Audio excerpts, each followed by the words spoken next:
PM Benjamin Netanyahu will be back in court later today after testifying for almost 5 hours on day one of his trial on corruption charges. He dismissed corruption charges against him as ridiculous in court on Tuesday. He rejected the charges, saying there's no corruption, no fraud committed by him. He also lashed out at the media, saying most of the Israeli public was right-wing, but the media was 98% on the other side. Towards the end of his testimony, Netanyahu responded on the charge of receiving favourable coverage on the WION News website, owned by his close friend Charles Elovich, in exchange for easing the way for a telecoms merger sought by him.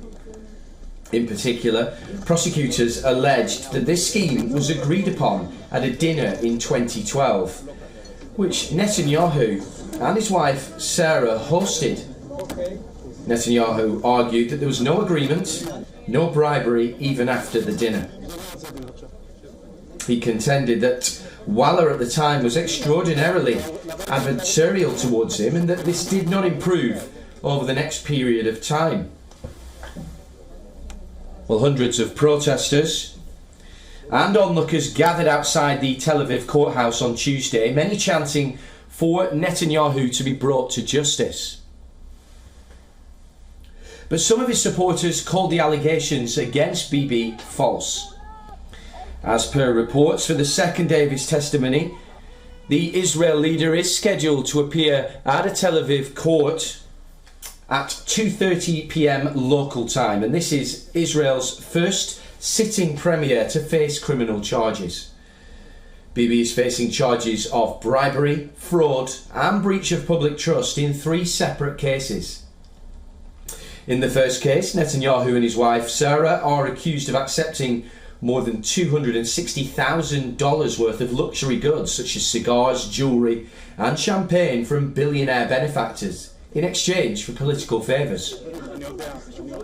The second case involves alleged attempts by the PM to reach a deal with the publisher of a popular Israeli daily for better coverage by agreeing to weaken the status of a rival daily newspaper. While the third case is related to allegedly receiving favourable media coverage from the WION news site.